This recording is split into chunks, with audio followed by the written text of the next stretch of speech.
Hello. Today we're going to talk about the present time, right? Unit 1 from Advanced Language Practice is tense consolidation, present time. And the first thing we're going to do is to make a distinction, to draw a distinction between time and tense. Time is a quality that is a category, that is divided into present, past and future, but it's not a grammatical category, right? However, tense is a grammatical category that has to do with the form of a verb, as it says here, right? And we refer to, in English, to past and present tense. In fact, the future is not really a tense in English. It is in Spanish. But note that the words tense and time are the same in Spanish. We speak about el tiempo presente, pasado y futuro, right? Which is a classification of general time. Y el tiempo verbal, presente, presente perfecto, presente indefinido, lo que quieran. Todos esos son tiempos también en castellano. But in English we have two words, right? Tense and time. Now when we talk about grammatical tense, we talk about this contrast between the present and the past through a finite. That is to say, and I wanted to see the word finite, which is a verb that is tensed, if you wish, right? Notice I say tensed like this, tensed. We're not going to look this up, right? But it is tensed. The verb is tense. Now here, this is the meaning for finite that we're looking for. It's a verb form or clause that shows a particular tense. Even person and number. Person is first, second, or third, and the number would be singular or plural. So these are finite forms, right? Whereas non-finite forms are the infinitive, the ing, right? And the participial forms with ed or irregular forms, right? Now we're here back with the present time, right?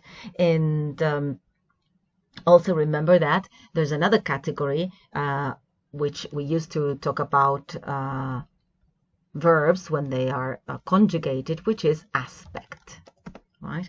And when we think about aspect, verb, the aspect of a verb is whether it is perfect or progressive, right? Progressive meaning an action is in progress, the ing form, or perfect showing something is finished or not for the perfect forms, right? Now, in the present time, at this point, we're going to talk about only the present simple and the present continuous, or the present progressive, as you wish to call it, right? Okay. Now, there's a huge distinction between the present tense and, the present simple and the present progressive. When we talk about the present simple, or simple present, as you wish to call it actually, we're talking about a tense that is generic, that is timeless, indefinite, abstract, unrestricted, all-inclusive, like your holidays. Why do we say all this? Because the present tense does not just refer to the present. It actually stretches back into the past and into the future, right? So when I say I like dogs today, tomorrow, and yesterday, right? That's why we can say the tense stretches, right? And that's why we say it is generic, timeless, indefinite, abstract, and restrictive. All these words, all these terms help us describe the present simple. Whereas the continuous form, the present continuous form, is actually much more nuanced, right? Nuanced.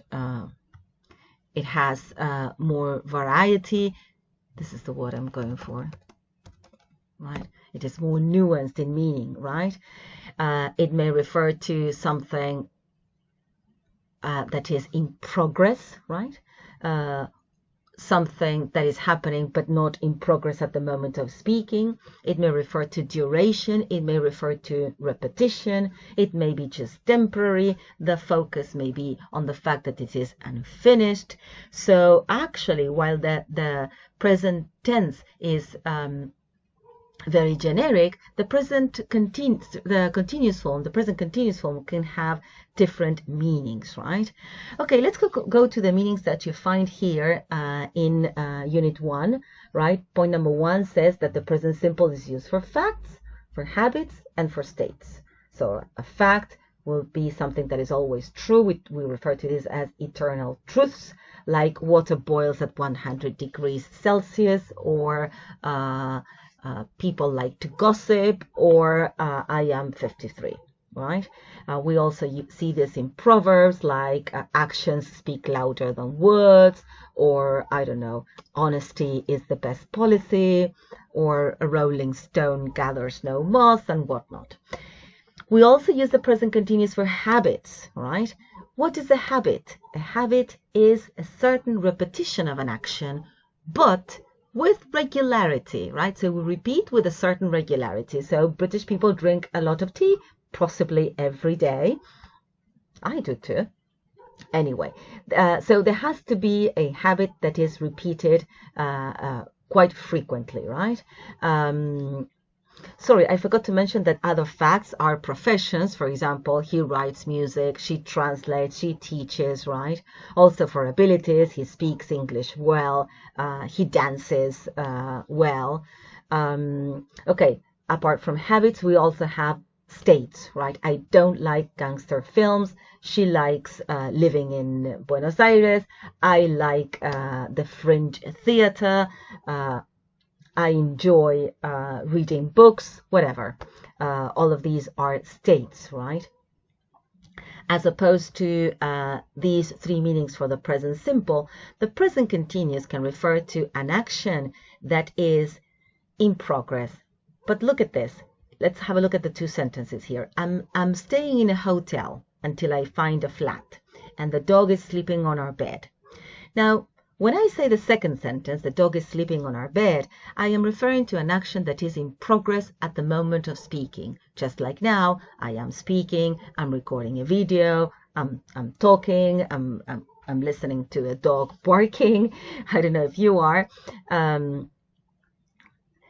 So all of these actions are in progress while I speak. But when I say I'm staying at a hotel, I rarely say this while I am actually at the hotel, right? So we use the present continuous or the present progressive to refer to an action that is in progress, but not at the moment of speaking, which is a bit crazy, isn't it? And it is interesting because you can tell, right? The same goes when I say I am studying French, right? This is not actually happening when I tell you that I am studying French.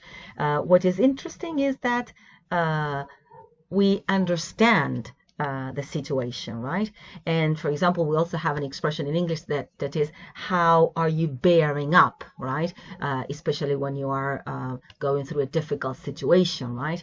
And now the bearing up actually is not actually happening, is not actually in progress when the person explains to us how he or she are managing in difficult situations. All right, so those are two very important distinctions for the present continuous, right? Point number one then next says that state verbs describe a continuing state, right? I want to focus on these verbs. You have a list of verbs in italics: believe, belong, consist, contain, doubt, fit, blah, blah, blah. You have many there. What I want you to see is that these are verbs that we rarely use in the continuous form, right? Like the verb belong, you say something belongs to me. You never say something is belonging to me, do we? But maybe from Spanish, we're thinking about this verb, and I want to say estoy dudando, right? But in English, the verb doubt is rarely used. Let's see. In the continuous form, right? Control F says, yes. It's not here, right? You rarely, I don't think I've heard it. You might, you never know, right? But doubt is not used in the continuous form. When you want to say that in English, you're going to use the verb hesitate, right? I am hesitating, and in that case, you do, right? Let's see if you have examples. Control F, yes. She stood there hesitating over whether she was hesitating, right? All right. If we continue with the list, you will see that all of these verbs occur normally in the present simple form, not in the progressive form, right? Por ejemplo, en castellano decimos, no te estoy entendiendo, but in English you wouldn't say, I'm not understanding you, right? That's not natural in English. Though you do have some examples, like love, for example, I am loving it, right? Most of these verbs are rarely used in the continuous form, and if they are, there's something odd about it, right? The next point says that we use there are some verbs that can be used with both forms, right? In the present simple or in the present continuous. And you have a beautiful list here of the difference between a state and an event, right? That one thing is that Jack is noisy, quite another that Jill is being noisy, right? And you see here this idea of something temporary that I mentioned at the beginning, right? That the present continuous refers to something temporary, right? Now, there's no repetition in being noisy, clearly, and the action is not, the being noisy is not in progress, right? She's making noise, and that is in progress, right? But the being noisy is not in progress, and what we're referring to is something temporary that's about to finish, right? Probably, right? There are many other cases, like Deirdre has a Porsche, and we are having an interesting conversation. Here, please pay attention to all these sentences that are in opposition. The ones that show a state are permanent, the ones under event are temporary, right? Sometimes they refer to something, well, there isn't repetition in any of them, right? Because David is thinking, I wouldn't think about David is thinking as repetition, right? I would think about it as something continuous, right? I'm tasting, this is in progress. I'm feeling terrible, in progress. We're weighing the baby, this is in progress. But also as temporary, right? Okay, now this is the clear distinction between these two verbs. These two verb forms, right? Please do not get mixed up with the present progressive that has future meaning, as in I'm seeing the dentist next week, right? Or I'm not doing that in the negative, right? Which is very, very forceful. These forms are actually future forms, right? They refer to the future. When you say I'm seeing the dentist, actually you mean next week, next month, next whatever. And this is a use of the present continuous to refer to the future in the form of a fixed arrangement. And we're going to see that in Unit, I feel, 2, which is about the future, right?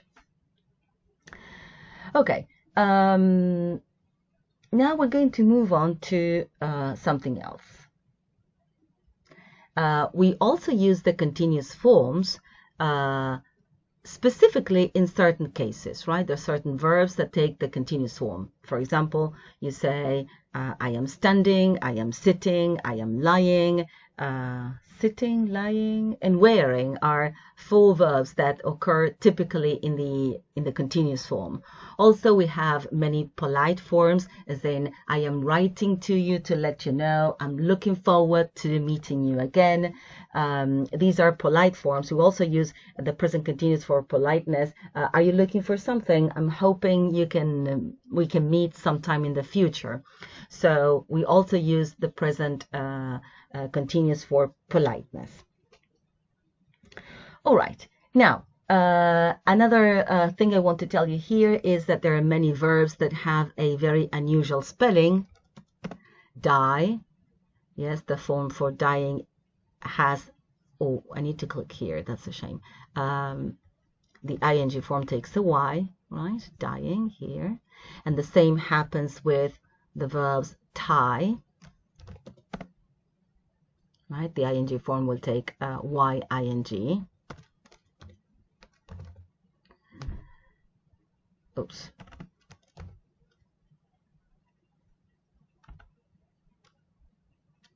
Sorry. Well, it doesn't appear here, so tie, tying, right? So the verbs, there are 4 verbs, right, that follow this pattern: die, tie, lie, and, you know that one, and vie. You vie for something, means to compete, right? Vying is also, it takes y-ing. Other verbs are also problematic, like the verb to argue in the ing form, right? You need to decide if you're going to keep the e or not. Arguing, you see that it disappears. For this, you can check out Swan, the spelling entry that starts in entry 560, right? But if you look up spelling, you will get there. Okay, before we turn the page, I want you to think about some examples. I'm going to use the search box simply as a sort of board for you to read this, right? Think of a sentence like, he is missing a tooth. Or, your bra is showing. Or, she is flattering. Oops, I click enter. Nothing will happen, right? Or, well, there are many others. They are obliging. They are obliging. What I want you to see about these sentences is that there's something very odd. These look like examples of the present continuous because you see the verb to be and an ing form here, right? But actually, they are not. When you say they are obliging, we are using obliging as a sort of adjective, right? We're going to call it participial adjective, actually. Right? I doubt there's an entry in the dictionary for this, but let's just check. No. But maybe participial. So going back to the example, yes, it comes from a participle. That's the idea, right? Going back to the examples I mentioned, what I am trying to say is that in those cases, we don't have a continuous form. And this is very, very, very tricky, right? Because simply by seeing the ing form, the verb to be, and the ing, we feel we are looking at a present continuous. So when you say, he is missing a tooth, think about a direct translation, le está faltando un diente, y acá viene algo que es otro calco del español, que ha copiado el presente continuo y lo usamos de una manera bastante diferente de lo que lo usábamos hace muchos años. Pero esto es, le falta un diente, right? Your bra is showing es, se te ve el corpiño. She is flattering es encantadora, o lo que quieran decir. What I am trying to say is that here we are not looking at the present continuous or the present progressive, but rather the verb to be plus a participial adjective. So we need to be very, very, very careful, right? Especially translation students, right? But this applies actually to everyone. All right, now, yes, you can turn the page and we can have a look at the first point here, which is temporary. This is actually the same we mentioned earlier when I said I'm studying French or I am staying at a hotel, right? So we're going to skip that. Now, the next point is one very specific use of the present continuous to state complaints, to show irritation, right? Irritation. Now, the examples are, you're always complaining about my cooking. And the adverbs, that collocate here are, you're always complaining, or you're constantly, continually, or forever, which is very informal. You're forever complaining about my cooking. Now, please be careful because we use this only for actions. I have seen many examples, actually copied from Spanish, something like, I'm using this again as a board. She's always rejecting her roots, right? This is wrong. This doesn't exist in English, right? Why not? We use always doing something to refer to actions that cause irritation, right? Reject is not an action, right? The same happens with they're always depending on you. Y esto viene del calco del español. Siempre estás dependiendo de los demás, ¿sí? Pero depender de los demás no es una acción. So we use she's always or he's always or they're always with an action, all right? Okay, the next point, point number 3, is a very important one, very specific use of the present continuous form, which is change and development. It's a beautiful use. Things are getting worse. What are we saying? We use this also with what we call inchoative verbs. Inchoative verbs that show the beginning of something and the development, right? So, for example, I may say, my hair is thinning, que no es que se está adelgazando, obviamente, es que me estoy quedando sin cabello, right?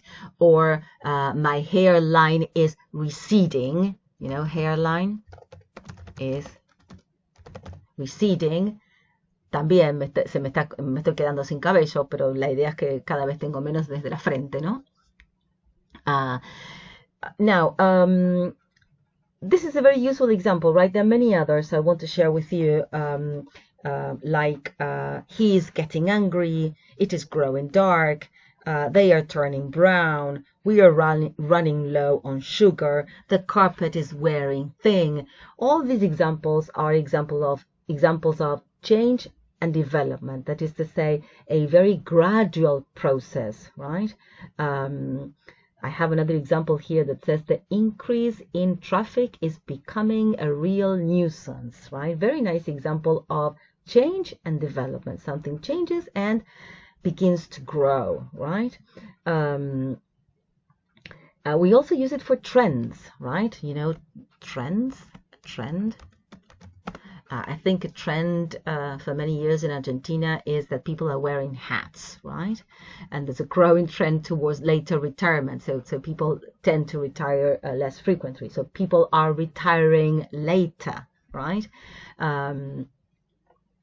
Okay, now we're going to move on to, we can also use this to show a certain degree of change when you say, I'm beginning to understand, right? I'm getting to know her. This is also within the same field of meaning, right? The idea of change and development. Trend is usually for fashion, right? People are wearing hats, I don't know, whatever. The next point is about, now we move on to the present simple, right? And we use the present simple to make declarations. This is what we call performative actions or performative verbs. Performative, right? Like, I hope you will come to the party. I bet you don't know the answer. I hear you're getting married. I named this ship Susan. I sentence you to 2 years in jail. I bid 2 clubs. Clubs as in like this. When playing cards, right? You see performative here when you say I promise or I apologize, when you perform an action, right? All of these examples I have been telling you. Let me continue. I resign, I pass, I wish you every success, I send you my sympathies, here comes the bride, there goes my salary. All of these are types of declarations, right? So I perform an action. Very nice use. Now we're going to move on to another use of the present simple, and we're going to join entries number 2 that says headlines, number 4 that says summaries of events, and number 5 that says historic present, because all of them are the same. All of them are the use of that what is number 5, which is the historic present. Be careful not to confuse this with historical, right? Historic. Well, it has other meanings, right? Historic, as in historic buildings, right? But when we speak about historic present, what we're doing actually is to use an event that happened in the past and say it in the present to give it more vividness, right? So in entry number 5, it says, so then the second man asks the first one why he has a banana in his ear, right? But we also use it in number 4, summaries of events. In May 1945, the war in Europe comes to an end. Impossible, it happened in 1945, right? And number 2, I go back, ship sinks in midnight collision. Actually, it sank sometime in the past. So all of these cases are cases of the historic present. Yes, the historic present. We have an entry here. That's beautiful. It is a simple present used to describe events in the past in order to make the description more powerful, right? More vivid. Finally, we use the present simple for instructions, as it says here. This is number 3, sorry. And itineraries, and I can add events, demonstrations, football commentaries, instructions, stories, directions, sports commentary, boat racing, whatever, right? All of them, right? And this usually occurs in this form, which is a sort of imperative, roll out the pastry, right? But in the next example, on day 3, we visit Stratford-upon-Avon, right? So this is about, it actually makes events instantaneous. That's what sometimes people say about this form of the present simple, right? Okay, I think we have covered all of the meanings for the present simple, and well, let me know if you have been able to follow this, right? Thank you very much. Bye.